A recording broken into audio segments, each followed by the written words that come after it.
आणि यानंतर शक्तीपीठ महामार्गाविरोधात महाविकास आघाडीची पत्रकार परिषद सुरू आहे, पाहूया।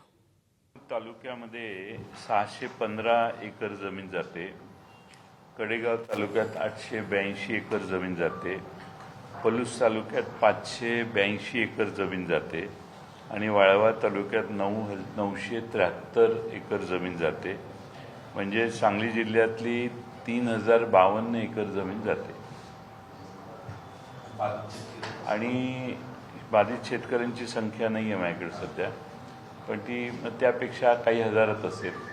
फक्त जमीन जाते, जाणाऱ्यांचं नुकसान नाही आहे, तर जमीन रस्ता गेल्यावर ती एक मोठी भिंत, चीनची भिंत जशी असते तशी ती भिंत तयार होते आणि तेच गाव जे हजारो वर्ष गुण्यागोविंदानं राहतं त्याच गावातल्या शेतकऱ्यांचे दोन तुकडे होतात। इकडच्याचा तिकडच्याशी संबंध राहत नाही। शेती इकडं निम्मी आणि तिकडं निम्मी असेल तर करणं अशक्य होतं, परवडत नाही। आधीच शेती परवडत नाही आणि बांध बंदिस्ती एवढी मोठी होते की इकडचं पाणी तिकडे जात नाही, तिकडचं पाणी इकडे जात नाही, पाण्याचे प्रवाह रोखले जातात आणि नैसर्गिक नाले आणि नद्याला जे पाणी जातं वाहून, प्रचंड पाऊस होतो आपल्या सगळ्यांना माहिती आहे, तर ते पाणी नाही गेलं तर नवे संकट त्या छोट्याशा गावात निर्माण होऊ शकतं। तुम्ही आता इतके दिवस आंदोलन दोघं पण करताय आणि सगळ्या महाराष्ट्रात मुख्यमंत्र्यांनी किंवा शासनानं तुमच्यावर काय चर्चा केली याच्यावर? नाही काय केलं। काय चाललं इतक्या दिवसात तुम्ही आंदोलन करताय, पंढरपूर पासून अगदी विदर्भापासून इकडे आंदोलन होते, शासनाला काही चर्चा केली का तुमच्याशी शिष्टमंडळाची? थोडीफार विधिमंडळातच चर्चा झालेली आहे, त्याच्या व्यतिरिक्त काही चर्चा झालेली नाही आहे। नाही नाही त्यांना असं वाटत नाही की चर्चा करावी, पण आमच्या बरोबर राहून दे, शेतकऱ्यांच्या बरोबर तरी करायला पाहिजे होतं। नाही केलं, नाही केलं त्याने। उलट मुख्यमंत्री एकदा विधानसभेत असं मला वाटतं परिषदेत असं बोलले की आझाद मैदानावर तुम्ही जेवढे लोक आणले होते त्याच्या दुप्पट आम्ही रस्ता करा म्हणून सांगायला आणू, असं अशा प्रकारची भाषा त्यांची आली।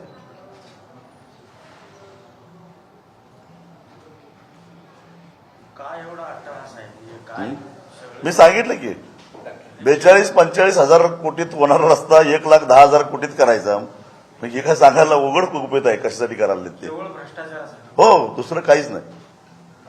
मग आम्ही मागणी करतोय 6 महिने झाल्यापासून की हा डीपीआर बरोबर आहे। IIT पवई, रोडक्की या संस्था आहेत ना ते रस्त्यावर काम करणार, किंवा IRC इंडियन रोड काउन्सिल यांच्याकडून तपासून घ्या ना आणि आमच्यासारख्यांची खात्री पटवून द्या की बाबा हे चुकीचं तुम्ही आक्षेप घ्यायला लागला, असं काही नाही आहे। ते काय करत नाही?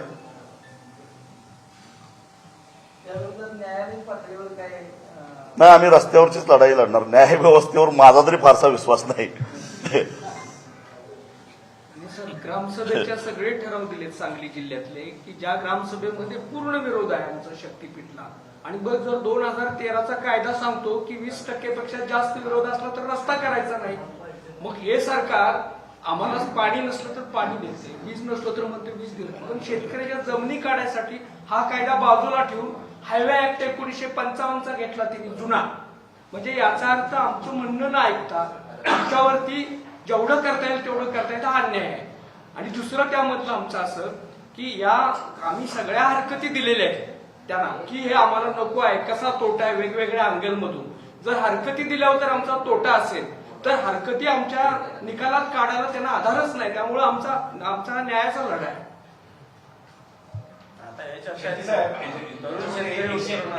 आता आता आता तुमच्या माहितीसाठी सांगतो, तुम्ही पत्रकार परिषद बोलवली आहे, ते आमचे 3-4 जणांच्या बरोबर आलेले कार्यकर्ते आहेत। आता सरकारने दखल घेतलेली दिसते आहे, इंटेलिजन्सचे 2 माणसं पाठवले त्यांनी, एक टोपीवाले आणि एक त्या बाई, या लिहून घेत आहेत। आता कदाचित आमची मागणी मान्य होईल असं एवढं सोपं झालं तुम्ही येताना काळजी घ्यायला पाहिजे, बरोबर कोणाकोणाला आणायचं ते। जी आता संपूर्ण देशामध्ये आंदोलन करतोय, आपल्या महाराष्ट्रात पण आंदोलन, जी मागणी आहे की शिक्षण व्यवस्था स्वस्त व्हायला पाहिजे वगैरे, बरोबर, असं असताना शासन याला 1,10,000 कोटी आणते, जीला पैसे द्यायला नाही, त्याची तुम्ही कसं बघताय?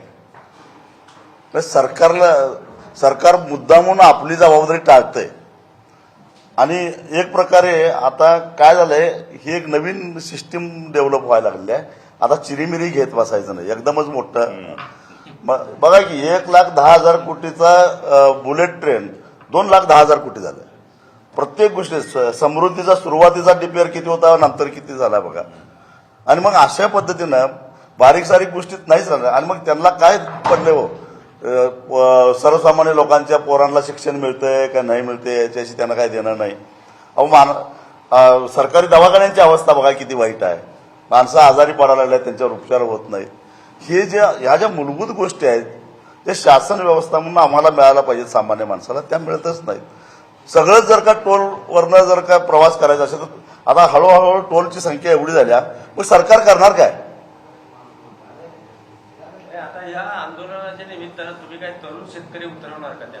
उतरणार जी इकडे पण जसं शिक्षणाला आहे, आम्ही त्यांना हक्काची जाणीव करून देतो की आपला अन्याय झालाय. त्यामुळे महिला प्रचंड संख्येनं, मुली म्हणजे एनजी मध्ये जे म्हणतात ते त्यांना एकदा आम्ही जागा केलंय. आता पुढची लढाई आमची त्या दृष्टीनंच आहे. तुम्ही जो प्रश्न विचारला तर ती संख्या अधिकच असणार आहे, कारण हे शिल्लक राहिल्याशिवाय ते शिकू शकत नाहीत.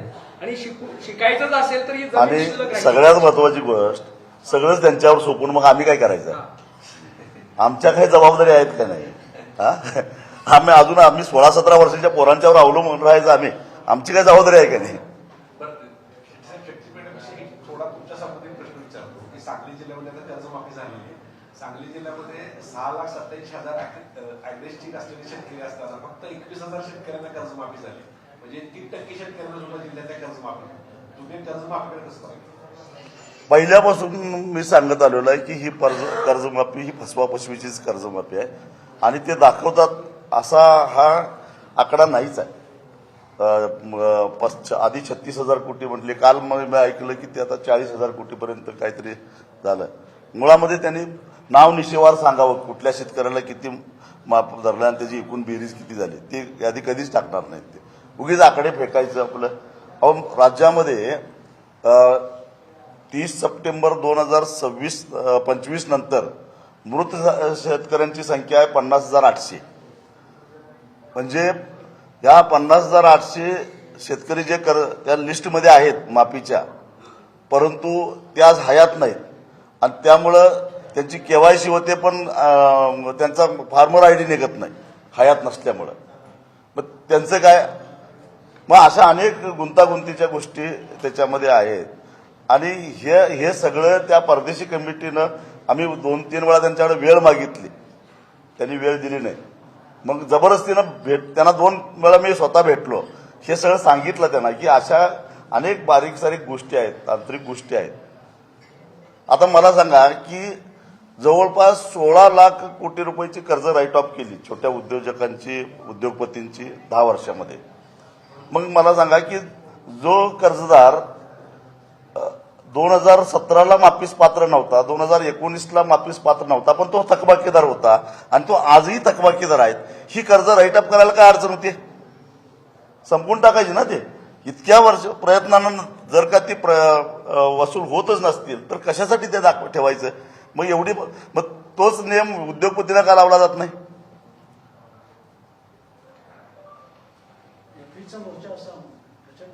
हो, ताकदीनं आम्ही मोर्चा काढू. आणि ते जे म्हणतात की ही ठराविक लोकांचीच ह्याची मागणी विरोध आहे, बाकीच्यांचं समर्थन आहे, त्यांनी फक्त संयुक्त मोजणी करून दाखवावीच.